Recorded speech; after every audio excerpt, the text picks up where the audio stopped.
سبحان اللہ ماشاءاللہ بڑی مقبول مجلس ہے۔ اس مجلس دا ثواب بانی مجلس محترم عقیل حسن دی والدہ دی رونو پہنچے مالک انہاں جنت نعیم نصیب فرماوے۔ ایک مجلس دا اعلان سماعت فرما لو۔ اس امام بارگاہ سالانہ مجلس ازا 6 سفر المظفر، اس امام بارگاہ 6 سفر نو سالانہ مجلس ازا ہے، جیسے سید اقبال حسین شاہ صاحب بجاڑ، سید ریاض حسین رضوی صاحب آف کجراڑا، ذاکر حبیب رضا حیدری صاحب، ذاکر جابر عباس قیامت صاحب، شاعر عالمران نوید حسن نوید آف فیصل آباد، 6 سفر اس امام بارگاہ چ سارے صاحبان مل کے اونچی صلوات پڑھو۔ اللہم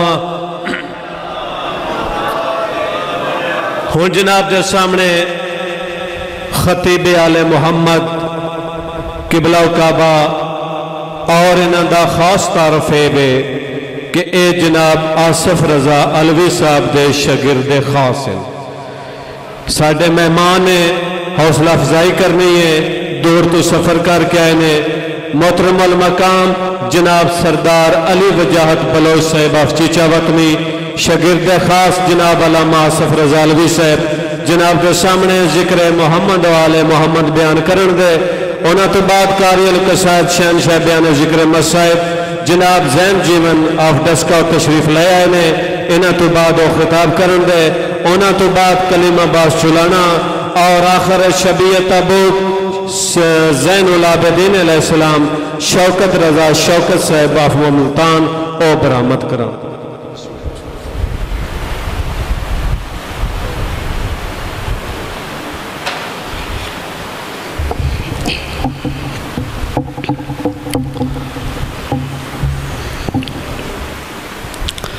اعوذ باللہ السمیع العلیم من الشیطان الرجیم، بسم اللہ الرحمن الرحیم۔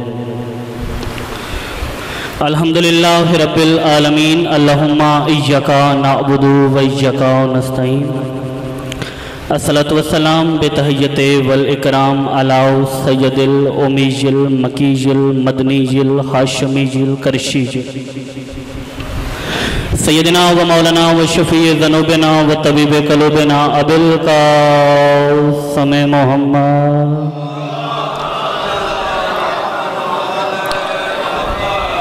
و اہل بیتہ الطیبین الطاہرین المعصومین المنتخبین المنتجبین المطہرین المعصومین المہدیین المظلومین ولعنت اللہ علی قوم الظالمین الکافرین المنافقین الحاسدین الغاصبین المتکبرین۔ اما بعد فقد قال حق سبحانہ تعالی فی محکم کتابہ المجید و فرقانہ الحمید و قولہ الحق۔ بسم اللہ الرحمن الرحیم، لا اقسم بہذا البلد وانت حل بہذا البلد ووالد وما ولد۔ اما بعد فقد قال رسول اللہ صلی اللہ علیہ وآلہ وسلم النظر الی علی عبادہ، پہلے بندے سے لے کے آخری بندے تک مل کے بواز بلند صلوات۔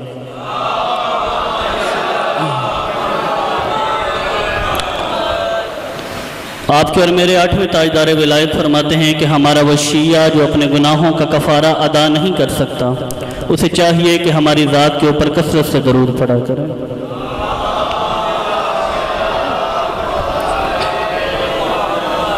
التماس دعا، بسم اللہ الرحمن الرحیم۔ دعا ہے کہ پروردگار عالم ہمارے حقیقی وارث، حقیقی آیت اللہ، حقیقی مشیت اللہ، حقیقی ارادت اللہ، حقیقی نفس اللہ، حقیقی رہبر معظم ولی العصر امام کے ظہور میں تاجیل فرمائے۔ میں نے پاکستان کے ہر ممبر سے یہ گزارش کی ہے کہ جب بھی دعاؤں کے لیے ہاتھ اٹھایا کریں تو ظہور امام کی دعا سب سے پہلے مانگا کریں، تاکہ خدا کو پتہ چلے کہ اس قوم کی پہلی ضرورت ظہور امام۔ میرا اللہ ہم گناہگاروں کو مولا کی زیارت، نصرت اور شفاعت کے قابل بنا۔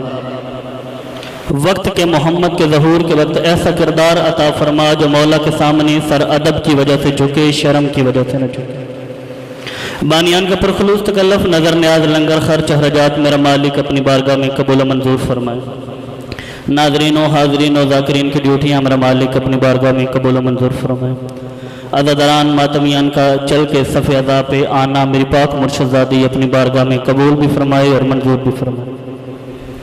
تمام افراد جتنے قدم چل کے آئے ہیں پاک سیدزادی ہر قدم پہ عزتیں عطا فرمائے، گناہ معاف فرمائے۔ مولا میرے بھائی عقیل حسن کو مزید عروج بخشے، زبان میں مزید تاثیر پیدا فرمائے، اور ان کی والدہ محترمہ کے درجات جو یقیناً بلند ہیں مالک اللہ مزید بلند فرمائے۔ ایک دعا انہوں نے میرے ذمہ لگائی تھی کہ اس مسجد و امام بارگاہ کی تعمیر میں جس نے بھی اس کار خیر میں حصہ لیا ہے مولا سب کی توفیقات خیر میں اضافہ فرمائے۔ جو بیمار ہیں مالک اللہ شفاء کلی عطا فرمائے، جو تنگ دست ہیں مالک اللہ وسیع رزق حلال عطا فرمائے، جو بے جرم اسیر ہیں مالک اللہ رہائی نصیب فرمائے، جو بے اولاد ہیں مالک اللہ حیاتی والے وارث نصیب فرمائے۔ نازک دور میں پورے شوق دور میں ہر ماں بہن اور بیٹی کا پردہ محفوظ رہے۔ میرا مولا اس وقت تک کسی مومن کو موت نہ دینا جب تک زندگی میں ایک دفعہ دیدار کربلا نہ کر رہے۔ صلوات ایک پڑھیں اور ایسے پڑھیں دعائیں ساری مستجاب ہو جائیں۔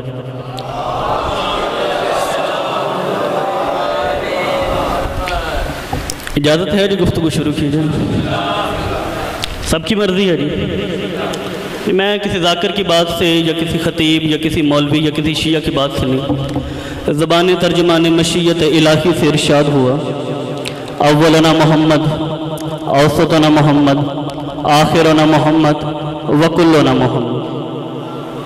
ہمارا پہلا بھی محمد، ہمارا درمیان والا بھی محمد، ہمارا آخری بھی محمد، ہم سارے کے سارے محمد۔ 14 نہیں بھیجا، سارے کے سارے محمد، کیونکہ کلنا میں 14 کا ترجمہ نہیں آتا، تمام کا ترجمہ آتا ہے۔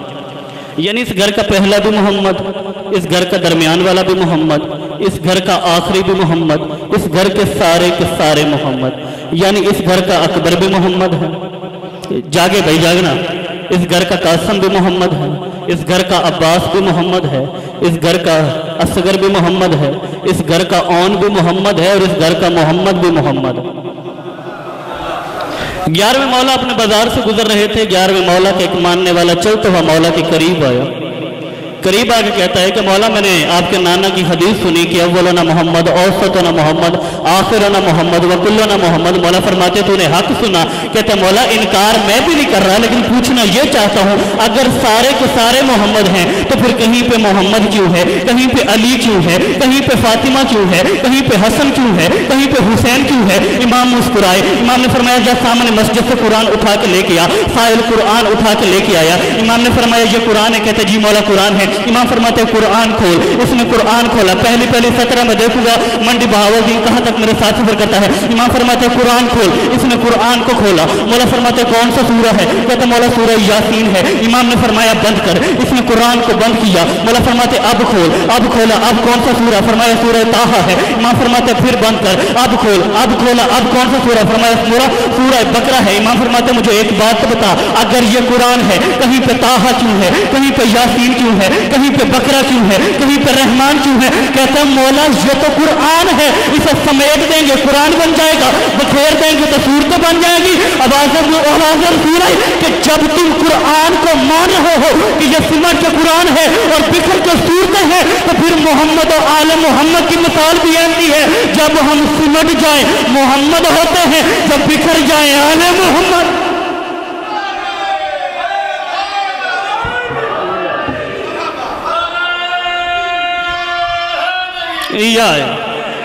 جب ہم سمٹ جائیں ہم محمد ہوتے، جب ہم بکھر جائیں آل محمد ہوتے۔ کہتے مولا جواب تو دے دیا، وضاحت تو پوری کر دیں۔ مولا فرماتے کیا پوچھنا چاہتا ہے؟ کہتا مولا پوچھنا میں نے یہ ہے کہ جب سارے ہی محمد ہیں تو پھر یہ نام بدل کے کیوں آئے؟ مولا کے چہرے کو مسکراہٹ آئی۔ امام فرماتے اگر تو نے پوچھ لیا ہے تو سن، اور سن لیا تو سینے میں دفن نہ کرنا، جا کے نسلوں تک پیغام پہنچانا۔ جب اس نے چاہا دنیا اس کی حمد کو دیکھے، اس نے ہم میں سے ایک کو محمد کر دیا۔ جب اس نے چاہا دنیا اس کا جلال دیکھے، اس نے ہم میں سے ایک کو علی کر دیا۔ جب اس نے چاہا دنیا عصمت اور طہارت دیکھے، اس نے ہم میں سے ایک کو فاطمہ کر دیا۔ جب اس نے چاہا دنیا اس کا حلم دیکھے، اس نے ہم میں سے ایک کو حسن کر دیا۔ جب اس نے چاہا دنیا اس کا کرم دیکھے، اس نے ہم میں سے ایک کو حسین کر دیا۔ جب اس نے چاہا دنیا اس کا سجدہ دیکھے، اس نے ہم میں سے ایک کو سید الساجدین کر دیا۔ جب اس نے چاہا دنیا اس کا علم دیکھے، اس نے ہم میں سے ایک کو باقر العلوم کر دیا۔ جب اس نے چاہا دنیا اس کی صداقت کو دیکھے، اس نے ہم میں سے ایک کو جعفر صادق کر دیا۔ جب اس نے چاہا دنیا اس کی عظمت دیکھے، اس نے ہم میں سے ایک کو موسیٰ کاظم کر دیا۔ جب اس نے چاہا دنیا اس میں چھپی ہوئی اس کی رضا کو دیکھے، اس نے ہم میں سے ایک کو علی رضا کر دیا۔ امام فرماتے جب اس نے چاہا دنیا تقویٰ دیکھے، اس نے ہم میں سے ایک کو تقی کر دیا۔ جب اس نے چاہا دنیا نقاوت اور نفاست دیکھے، اس نے ہم میں سے ایک کو نقی کر دیا۔ جب اس نے چاہا دنیا اس کی خیبت کو پہچانے، اس نے ہم میں سے ایک کو عسکری کر دیا۔ امام فرماتے یاد رکھنا، یا وہ چھپا ہوا ہے یا میرا بیٹا چھپا ہوا ہوگا، جس کی وجہ سے وہ بھی قائم، یہ بھی قائم،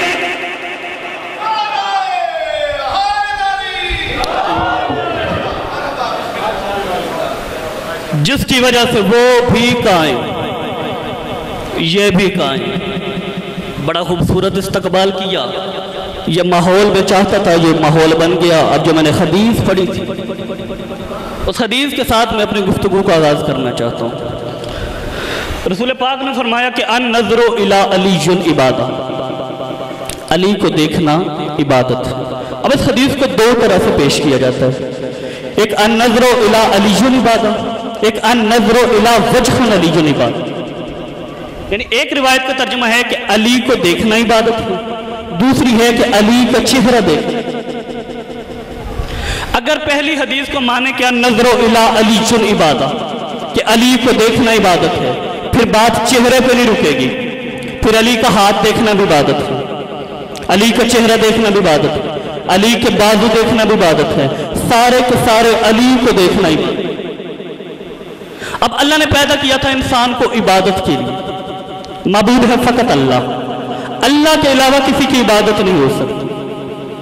توجہ ہے بھائی جان، اللہ کے علاوہ کسی کی عبادت کریں گے تو مشرک بن جائیں گے، کافر بن جائیں گے۔ معصوم کی اطاعت ہوتی ہے، معصوم کی اتباع ہوتی ہے، معصوم کی بیعت ہوتی ہے، معصوم کی عبادت نہیں ہوتی، نبی کی عبادت نہیں ہوتی، رسول کی عبادت نہیں ہوتی، امام کی عبادت نہیں ہوتی، ولی کی عبادت نہیں ہوتی۔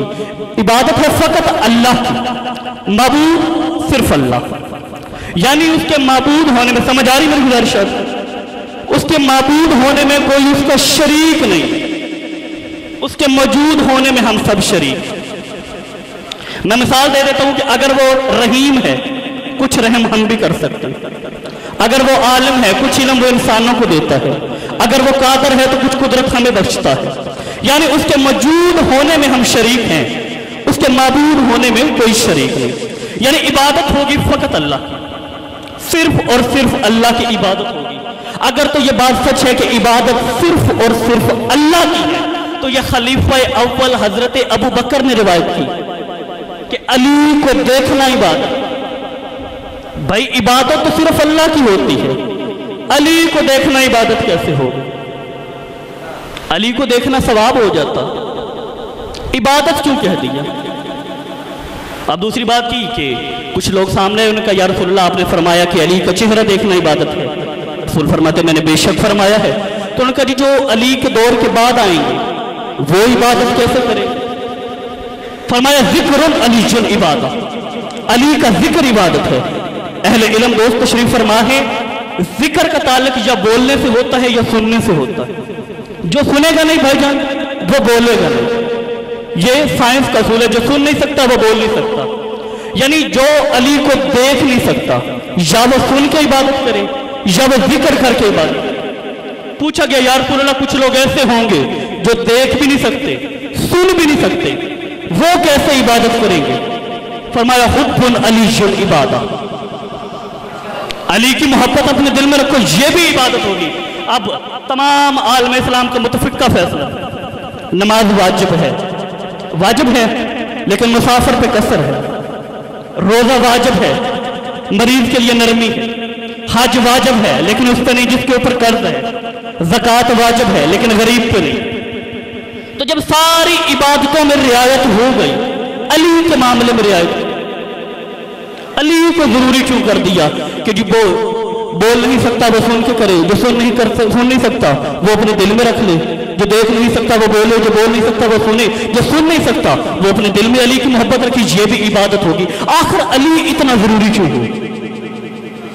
سمجھ آ رہی میری گزارش آپ کو کہ آخر علی اتنا ضروری کیوں؟ کیونکہ نماز میں رعایت ہے، روزے میں رعایت ہے، حج میں رعایت ہے، زکات میں رعایت ہے، یعنی تیرے اصول دین میں رعایت ہو رہی ہے، فروع دین میں رعایت ہو رہی ہے، علی کے معاملے میں رعایت نہیں ہو رہی، تو پھر فیصلہ رسول سے کروا دیتا ہے کہ یا رسول اللہ جو دیکھ نہیں سکتا وہ سن کے عبادت کرو، جو سن نہیں سکتا وہ بول کے عبادت کرے، جو نہ سن سکے نہ دیکھ سکے نہ بول سکے وہ علی کی محبت اپنے دل میں رکھے پھر عبادت کرے۔ آخر علی اتنا ضروری کیوں ہو گیا؟ آواز رسول ایک ہی آئے گی کہ قیامت تک وہ اگر کوئی سوال کرے کہ تم نے علی سے محبت کیوں نہیں کی، وہ یہ عذر پیش کر سکتا ہے کہ میں نے عبادت اس لیے نہیں کی، میری آنکھ نہیں تھی، میں نے عبادت اس لیے نہیں کی، میرے کان نہیں تھے، میں نے عبادت اس لیے نہیں کی، میری زبان نہیں تھی۔ رسول فرماتے ہیں میں نے دلوں میں علی کی محبت لازمی کر کے لوگوں کو عذر کا موقع نہیں بخشا۔ میں نے کہا قیامت تک کے لیے یہ تو کہو گے آنکھ نہیں ہے، یہ تو کہو گے کان نہیں ہے، یہ تو کہو گے زبان نہیں ہے، لیکن کیسے کہو گے میرے پاس دل نہیں ہے؟ نہیں بات سر سے گزر گئی، بات ضائع ہو گئی۔ منڈی باولدین میں بڑا دکھ لگے گا، میں نے 400 کلومیٹر سفر کیا، بات میری ضائع ہو گئی کہ جس کے پاس آنکھ نہیں ہے وہ تو بہانہ کر سکتا ہے جی میں نے علی کو دیکھا نہیں، عبادت اس لیے نہیں کر سکتا، میرے پاس آنکھ نہیں تھی۔ جس کے پاس کان نہیں ہے وہ کہے گا کہ میں نے اس لیے عبادت نہیں کی کہ میرے پاس کان نہیں تھا۔ جس کے پاس زبان نہیں ہے وہ بھی کہہ سکتا ہے کہ میں نے اس لیے عبادت نہیں کی، میرے پاس زبان نہیں ہے۔ لیکن رسول کہہ رہے ہیں اپنے دلوں میں علی کی محبت لازمی کرو، یعنی قیامت تک کے لیے کوئی بندہ یہ کہہ ہی نہیں سکتا میں نے علی سے محبت اس لیے نہیں کی میرے پاس دل نہیں، میرے پاس دل نہیں۔ تو روایت ہے خلیفہ اول سے کہ ہم نے سنا کہ عبادت فقط اللہ کی، آپ نے سنا کہ علی کا چہرہ دیکھنا عبادت ہے، تو صرف علی کا چہرہ دیکھنا کیوں عبادت ہے؟ آئے خلیفہ اول سے علی جب ہاتھ جوڑ کے سوال کرتا ہے کہ آپ نے ثواب نہیں سنا، آپ نے خیر نہیں سنا، آپ نے خیر العمل نہیں سنا، آپ نے سیدھے کا سیدھا عبادت سن لیا، اس کے پیچھے راز کیا ہے، اس کے پیچھے وجہ کیا ہے؟ خلیفہ اول کا جواب ایک ہی آئے گا کہ علی کا چہرہ دیکھنا عبادت اس لیے ہے کیونکہ کائنات میں صرف علی کا چہرہ وہ چہرہ ہے جسے اللہ نے اپنا چہرہ کا۔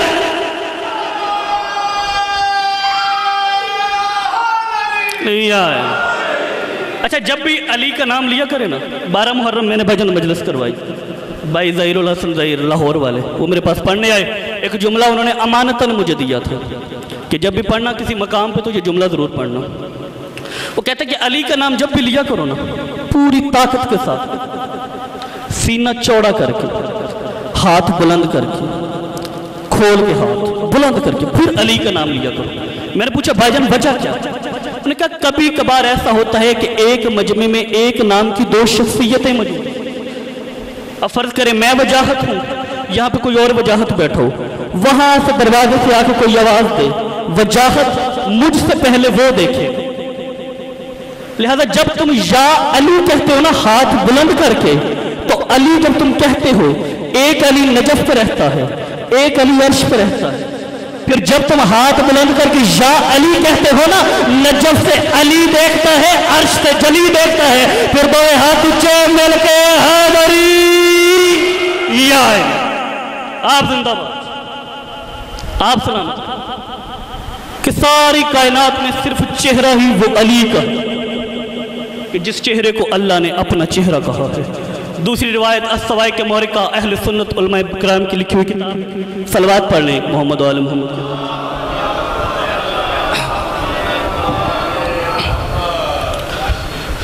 اجازت ہے بھائی؟ السوائق مورکہ کی دوسری روایت، السوائق مورکہ میں اہل سنت علماء کرام نے ایک جملہ لکھ دیا کہ تمام چہروں میں صرف علی کا چہرہ وہ چہرہ ہے جو آج تک کسی بت کے سامنے نہیں جھکا، باقی جتنے چہرے ہیں وہ کسی نہ کسی بت کے سامنے جھکے ہیں، لیکن علی کا چہرہ وہ چہرہ ہے جو آج تک کسی بت کے سامنے نہیں جھکا۔ اس سے پہلے جتنے چہرے آئے، کوئی لات کے سامنے جھکا، کوئی منات کے سامنے جھکا، کوئی عزا کے سامنے جھکا، کوئی کنکر کو شنکر مان کے جھکا، لیکن علی کا چہرہ وہ چہرہ ہے جو آج تک کسی بت کے سامنے نہیں جھکا۔ اس کے پیچھے ایک راز ہے، اس کے پیچھے ایک وجہ ہے۔ میری نگاہیں ہیں ہر بندے کی آنکھوں پہ، اور میں آنکھیں دوڑا کے وہ چہرہ تلاش کروں گا جو میرے ساتھ سفر کرے گا۔ میں وہ وجہ بتا کر نہیں جا رہا، میں اس امام بارگاہ کے در و دیوار پہ وہ وجہ لکھ کے جا رہا ہوں۔ علی کا چہرہ اس لیے کسی بت کے سامنے نہیں جھکا کیونکہ علی کا چہرہ نہیں، علی کا چہرہ اللہ کا چہرہ تھا، اور اللہ کے چہرے غیر اللہ کے سامنے نہیں جھکتے۔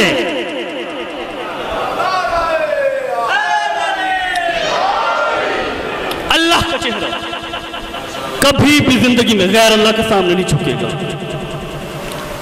یہی وجہ تھی کہ جب پکڑ کے لائے نا میسم کو، اب عشق سننا میسم میرا چھوٹا بھائی ہے، تشریف لے آیا ہے، مالک اس کی زبان میں مزید تاثیر عطا فرمائے، مالک اللہ اس سے زیادہ عزتیں عطا فرمائے. بھائی علی خان، آخری جملے ہیں میرے فضائل کے. اب جس بندے نے لطف لینا ہے وہ بندہ دیکھیں میری طرف. میسم کو لے کے آئے ہیں، تمام دشمنوں کے دربار میں اکیلا علی کشی، تن تنہا میسم، دشمن کا دربار، دشمن کے دربار میں مطمئن کھڑا.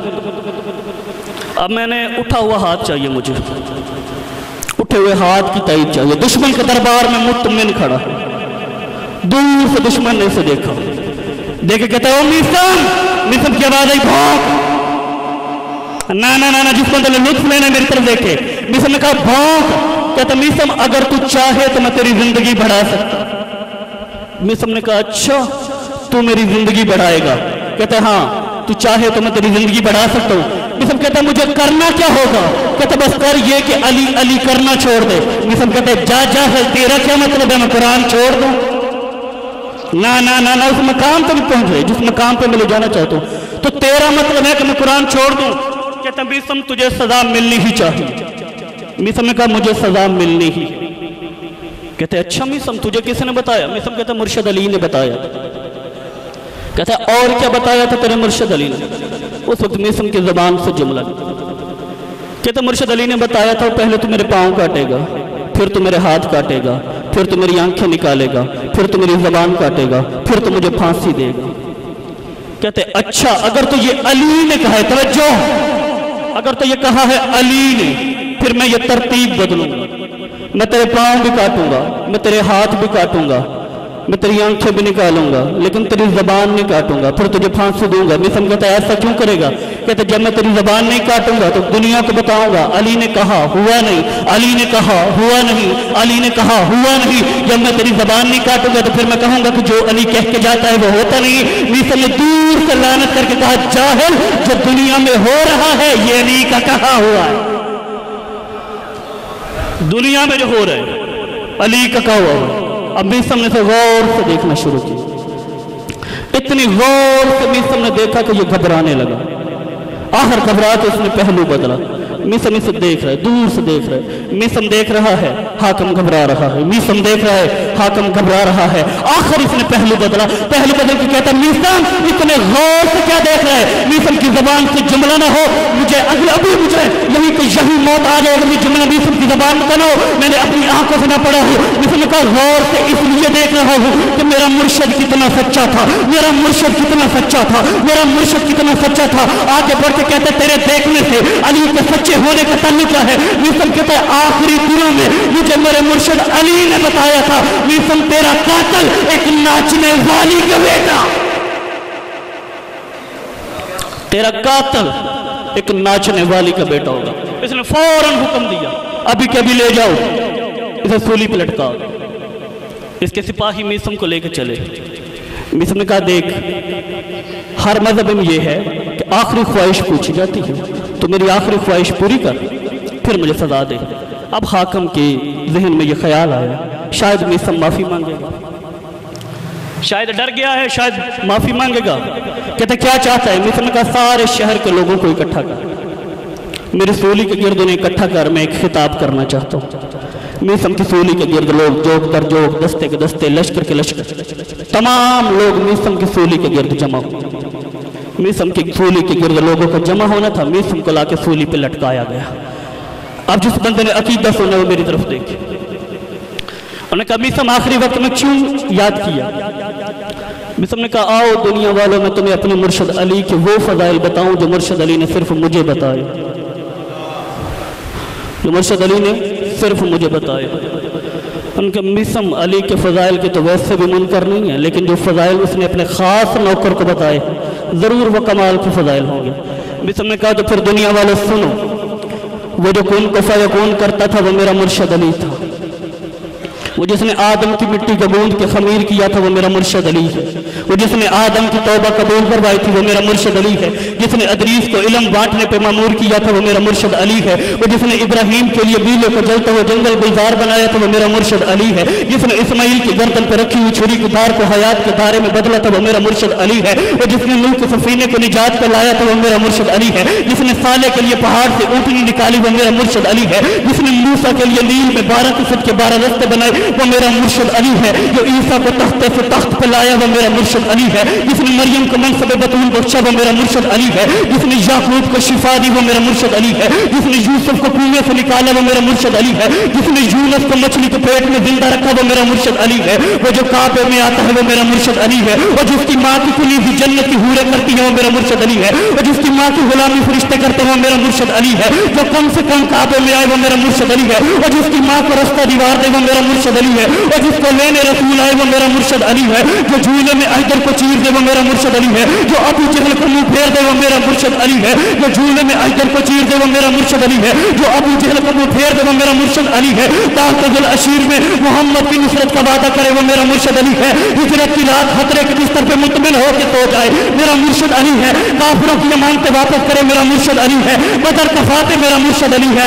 احد کا فاتح میرا مرشد علی ہے۔ جس کے لیے تلوار آئے وہ میرا مرشد علی ہے۔ جو ہمدک میں کل ایمان بنے وہ میرا مرشد علی ہے۔ اور جس کی ایک طرف سے کلام کی عبادت سے افضل ہو جائے وہ میرا مرشد علی ہے۔ اور نور ارواح میرا مرشد علی ہے۔ مالک کل جہان میرا مرشد علی ہے۔ ناطق قرآن میرا مرشد علی ہے۔ نور اول میرا مرشد علی ہے۔ روح کے اول میرا مرشد علی ہے۔ روح کے اول میرا مرشد علی ہے۔ جسم اول میرا مرشد علی ہے۔ مشکل کشائی اول میرا مرشد علی ہے۔ شکل اول میرا مرشد علی ہے۔ اور جس کے لیے آسمان شادی حال بنے وہ میرا مرشد علی ہے۔ جس کی بلہم بطول بنے وہ میرا مرشد علی ہے۔ جس کا سسر رسول بنے وہ میرا مرشد علی ہے۔ جس کے بچڑے حسنین بنے وہ میرا مرشد علی ہے۔ جس کا نکاح اللہ پڑھائے وہ میرا مرشد علی ہے۔ زمانی کل صلات ہو میرا مرشد علی ہے۔ زمانی کل زکات ہو میرا مرشد علی ہے۔ جو نماز اور رکوع و سجود و قیام ہو میرا مرشد علی ہے۔ جو حقیقت الہی کا کلام ہو وہ میرا مرشد علی ہے۔ جو ناطق قرآن ہو وہ میرا مرشد علی ہے۔ جو مہدی اثر ہو وہ میرا مرشد علی ہے۔ جو عیسیٰ زماں ہو وہ میرا مرشد علی ہے۔ یوسف کی زبان سے علی کے فضائل سن کے لوگوں نے یوسف کی سوری کا مرکز بنا کے یوسف کی سوری کا طواف شروع کیا۔ یوسف نے کہا ایک لمحہ رکنا، ایک لمحہ رکنا، یہ تو تھے علی کے فضائل، آؤ علی کا ایک کمال سنو۔ لوگ حیران ہوئے، انہوں نے کہا اس سے بڑھ کے کیا کمال ہے، اس سے بڑھ کے کیا فضائل ہے۔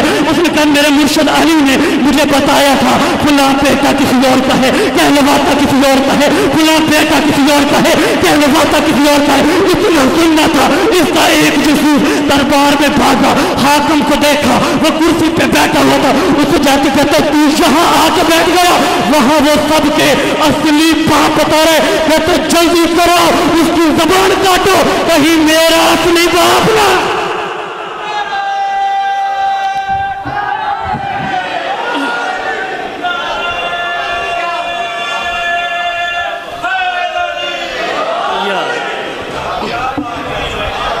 آپ سلامت، آپ سلامت۔ نعرہ تکبیر، نعرہ رسالت، نعرہ حیدری۔ جی آپ سلامت رہیں۔ 4 گھنٹے کی تھکاوٹ اتر گئی، 400 کلومیٹر کی۔ بڑے غریب ہیں کربلا والے، بڑے مظلوم ہیں کربلا والے، بڑے دکھی ہیں کربلا والے۔ میں نے کر دی مصیبت شروع، میری عادت ہی نہیں ہے، میں نے فضائل میں کسی شخص کے سامنے ہاتھ نہیں باندھا، لیکن آج اس گھر سے ایک زخمی جنازہ اٹھے گا۔ ہو گئی میرے، میں نے کہا جی بڑے غریب ہیں کربلا والے، بڑے مظلوم ہیں کربلا والے، بڑے دکھی ہیں کربلا والے۔ جملہ کہہ دوں، جتنے مرضی دکھی ہیں، جتنے مرضی مظلوم ہیں، پر اتنے نہیں جتنے بقیہ والے ہیں۔ اجرکم من اللہ۔ بھائی علی خان، ہم جب مجلسوں میں آتے ہیں نا، ہم ان ماتمیوں کو بتاتے ہیں کہ تمہارے ساتھ سجاد بیٹھا رو رہا ہو۔ عزیزارو، آج تم جسے رونے آئے ہو نا، آج وہ تمہارے درمیان میں نہیں بیٹھا، آج وہ سو گیا ہے۔ آج تمہارے کندھے کے ساتھ حسین بیٹھا ہے، آج تمہارے کندھے کے ساتھ عباس بیٹھا ہے، آج تمہارے کندھے کے ساتھ اکبر بیٹھا ہے۔ ایک جملہ تبرکن میرے ذہن میں آ گیا، میں پڑھ دوں۔ کربلا کی جنگ میں نا انہوں نے سب سے زیادہ مردوں میں عباس کو مارا، مستوروں میں انہوں نے زینب کو مارا، لیکن شام غریبہ سے لے کے شام کے درباروں تک انہوں نے سب سے زیادہ مردوں میں سجاد کو مارا اور مستوروں میں انہوں نے سکینہ کو مارا۔ آج تک کوئی مورخ، کوئی راوی، کوئی روایت، کوئی کتاب، کوئی جملہ یہ ثابت کر ہی نہیں سکا کہ انہوں نے سجاد کو زیادہ مارا ہے یا سکینہ کو زیادہ مارا ہے۔ دنیا کے دو مشکل ترین کام یہ ہوتے ہیں کہ کوئی بھائی کے سامنے بہن کو مارے یا بہن کے سامنے کوئی بھائی کو مارے۔ اس سے بڑا دکھ یہ ہوتا ہے کہ جب بھائی کے سامنے بہن کو مارا جائے بھائی نہ چھڑا سکے، اور بہن کے سامنے بھائی کو مارا جائے اور بہن نہ چھڑا سکے۔ یہ غلاف مجھے غربت شبیر کی قسم، شام غریبہ سے لے کے شام تک انہوں نے سجاد کے سامنے سکینہ کو مارا ہے، سکینہ کے سامنے سجاد کو مارا۔ زمانہ سمجھتا ہے کہ شاید سجاد 25 محرم کو شہید ہو۔ سجاد اس وقت شہید ہو گئے تھے جب شام غریبہ بی بی زینب عالیہ نے آ کے جگایا۔ سجاد کی امامت میں پہلی آنکھ کھلی تھی، زینب کے سر سے چادر اتری ہوئی تھی۔ سجاد وہ پہلا غریب امام ہے جس نے زینب کو ننگے سر دیکھا۔ سجاد تو اسی وقت مر گیا تھا جب زینب اٹھا کے باہر لائی تھی۔ میرا سلام ہو اس امام پہ کہ جس امام کی امامت کی پہلی شام ہی شام غریبہ تھی۔ تم نے آج تک غریب سجاد سنا، تم نے آج تک مظلوم سجاد سنا، لیکن تم نے آج تک بے بس سجاد نہیں سنا۔ اگر کوئی پیچھے رہ جاتا تھا تو ظلم سجاد پہ ہوتا تھا، اگر کوئی گر جاتا تھا تو ستم سجاد پہ ہوتا تھا، اگر کسی کی سسکی نکلتی تھی تو جرم سجاد پہ ہوتا تھا۔ سجاد فرماتے ہیں کہ ایک ہوتا ہے رونا، ایک ہوتا ہے چیخیں مار کے رونا، ایک ہوتا ہے سسکیاں لے لے کے رونا۔ سجاد فرماتے ہیں شام غریبہ سے لے کے شام کے دربار تک ہم میں سے اگر کوئی سسکیاں لے کے بھی رویا ہے تو انہوں نے میری پوشت پہ 4 منحال آئے ہیں تاریخ میں۔ جب منحال کوفی امام سجاد کا سلام کرنے مدینہ میں آیا، اس نے مولا کا سلام کیا، مولا کے سامنے یوں بیٹھا ہے جیسے نمازی تشہد میں بیٹھتے۔ 3 یا 4 منٹ میں نے اور پڑھا، زحمت تمام۔ اس نے آ کے مولا کے ساتھ تعزیت پیش کی، کہتا مولا میں نے سنا ہے قاسم زندہ تھا، گھوڑے دوڑ گئے تھے۔ مولا فرماتے ہیں منحال تو نے سچ سنا۔ کہتا مولا میں نے سنا ہے قاسم کا کوئی ٹکڑا کسی اونٹ کے سموں سے نکالا گیا، کوئی ریت سے چنا گیا، کوئی تسبیح کے دانے کی طرح چنا گیا۔ مولا فرماتے ہیں سچ سنا۔ کہتے ہیں مولا کوئی اس سے بڑا درد؟ فرمایا شام۔ اللہ مان بھائی، کوئی اس سے بڑا درد؟ فرمایا شام۔ کہتے ہیں مولا میں نے سنا ہے اکبر زندہ تھا، جس نے اکبر کو برچھی ماری تھی اس نے مار کے سینے میں توڑ دی تھی۔ مولا فرماتے تو نے سچ سنا۔ کہتے ہیں مولا کوئی اس سے بڑا درد؟ سجاد فرماتے ہیں شام۔ کہتے ہیں مولا میں نے سنا ہے کہ کربلا میں سب سے لمبا قد عباس کا تھا، لیکن 1000 کمینے نے اس انداز سے عباس کو کاٹا تھا کہ آج کربلا میں سب سے چھوٹی قبر عباس کی ہے۔ مولا کیا یہ سچ ہے؟ مولا فرماتے ہیں ہاں منحال تو نے سچ سنا۔ کہتے ہیں مولا کوئی اس سے بڑا درد بھی تھا؟ فرماتے شام۔ مولا فرماتے اس سے بڑا درد بھی شام ہے۔ کہتے میں نے سنا ہے تیر اصغر کے ایک کان سے دوسرے کان میں گزر گیا تھا۔ مولا فرماتے تو نے سچ سنا۔ کہتے مولا کوئی اس سے بڑا درد؟ فرمایا شام۔ کہتا مولا میں نے سنا ہے 14 ضربوں کے ساتھ تیرے بابے کو مارا گیا۔ سجاد فرماتے نہیں منحال یہاں پہ آ کے تو نے انصاف نہیں کیا، لاکھوں مارنے والے تھے اکیلا ورنے والا تھا۔ جسے برچھی ملی اس نے برچھی ماری، جسے نیزہ ملا اس نے نیزہ مارا، جسے تیر ملا اس نے تیر مارا، جسے تلوار ملی اس نے تلوار ماری، جسے پتھر ملا اس نے پتھر مارا، جسے کچھ نہ ملا اس نے گرم ریت اٹھا کے غریب کے زخموں پہ پھینکی۔ 7 قدم پہ میری بہن تھی، 70 قدم پہ میری پھپھی تھی، اس ظالم نے ظلم کے ساتھ میرے باپے کو شہید کیا۔ کہتا مولا کوئی اس سے بڑا درد تھا؟ فرماتے ہیں شام، کہتا مولا میں نے سنا ہے شام غریبوں آپ کے خیموں کو جلایا گیا، آپ کے یتیموں کو مارا گیا۔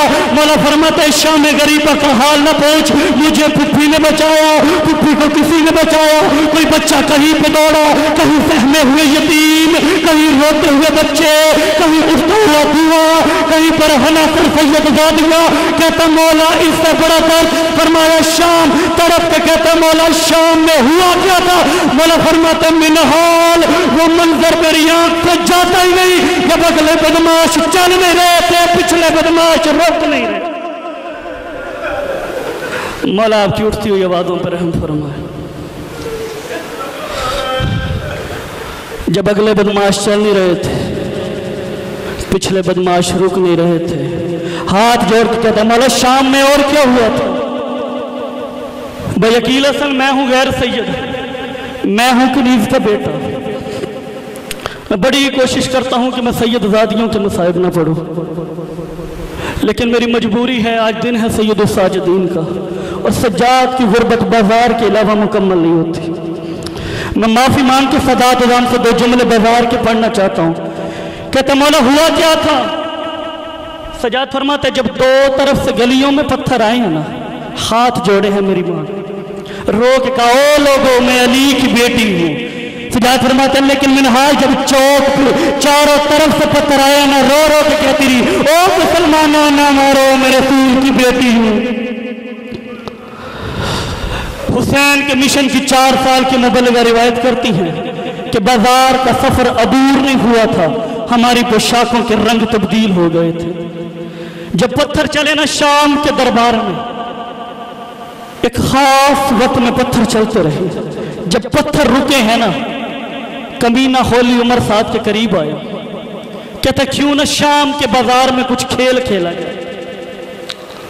اللہ کرے میں پڑھ جاؤں اور اللہ کرے تو سن جائے کہ شام کے بازار میں کوئی کھیل کھیلا جائے۔ سپاہی بور ہو رہے ہیں، اس نے کہا ایسا کرو شہیدوں کے سر نیزوں سے اتارو، شہیدوں کی سروں کو نیزوں سے اتارو۔ 2 سال پہلے میں یہاں پہ آیا تھا، میں نے ایک جملہ کہا تھا، میرے ذہن میں آ گیا آپ ماتمیوں کی تجدید کے لیے شاید کوشش کرے کہ تو ماتم کر سکے، میں وہ جملہ پڑھنا چاہتا ہوں۔ اگر اسی جملے پہ تو ماتم کر گیا، تیری ہائے نکل گئی، میں اسی جملے پہ منبر چھوڑ دوں۔ آج تک تم نے 1400 سال سے یہ جملہ سنا کہ سر نیزے کی نوک پہ سوار تھے۔ تم نے کبھی غور کیا ہے یہ سر نیزے کی نوک پہ سوار کیسے ہوئے تھے؟ 2 طریقے ہیں، جتنے جوان بیٹھے کوشش کرنا، 2 طریقے میں نے پڑھے۔ تیسرا طریقہ اگر کسی بندے کی سمجھ میں آئے تو مجھے بتا دے، کسی کتاب کا جملہ نہیں پڑھ رہا، جو میں نے سوچا ہے وہ جملہ پڑھنا چاہتا ہوں۔ پہلا جملہ یہ ہے کہ یا تو نیزہ سیدھا کر کے اوپر سے سر مارو، یا سر الٹا کر کے اوپر سے نیزہ مارو۔ اس سے بڑی غربت نہ میں پڑھ سکتا ہوں نہ تو سن سکتا ہے۔ تیسرا طریقہ اگر کسی کی سمجھ میں آئے تو مجھے بتا دے۔ انہوں نے سر نیزوں سے اتارے، انہوں نے سروں کے ساتھ کھیلنا شروع کیا۔ سجاد اٹھے، سجاد کی آنکھوں سے خون جاری ہوا۔ سجاد فرماتے ہیں منحال تجھے پتا ہے کبھی میرے باپے کا سر کسی شرابی کے پاس گیا، کبھی میرے باپے کا سر کسی شرابی کے پاس گیا، کبھی کسی نے میرے چاچے عباس کے سر کو پکڑا، کبھی کسی نے کس طرف ہوا میں اچھالا، کبھی کسی نے کس طرف ہوا میں اچھالا۔ چیخیں نکلی سید زادیوں کی جب انہوں نے دیکھا کہ سید زادیوں کو پتھروں سے زیادہ تکلیف ہو رہی ہے۔ یہ کہتے کچھ ایسا کام کر کہ زینب تڑپ جائے، زینب کی چیخیں نکل جائے، کچھ تو نیا کر، کچھ تو ایسا کر جو بازار میں ان کے لیے سب سے زیادہ تکلیف دہ ہو۔ آخری جملہ آپ کا سلام، انہوں نے عباس کو سر لیا، سر لے کے یہ قریب آیا، کہتے یہ وہ سر ہے جو اب نیزے میں سوار نہیں ہوگا۔ اس نے سر پکڑا، کہتے بات تیری ٹھیک ہے لیکن کچھ ایسا کر جو تکلیف دہ ہو۔ اس نے عباس کو سر لیا، ایک رسی لی، مجھے غربت شبیر کی قسم میں نہیں پڑھوں گا کہ کس انداز سے اس نے رسی عباس کے ایک کان سے دوسرے کان میں گزاری۔ عباس کے اس کان میں، اس کان تک رسی گزرنے کے درمیان اللہ جانے کیسے سید ذاتیہ نے برداشت کیا. ایک طرف سے رسی گزری, ادھر سے علی کی بیٹیاں کبھی اس دیوار کے ساتھ کبھی اس دیوار کے ساتھ رو رو کے کہتی رہی, او میرا اللہ گواہ رہنا, تیرا دین بچ گیا, ہم اجڑ گئے.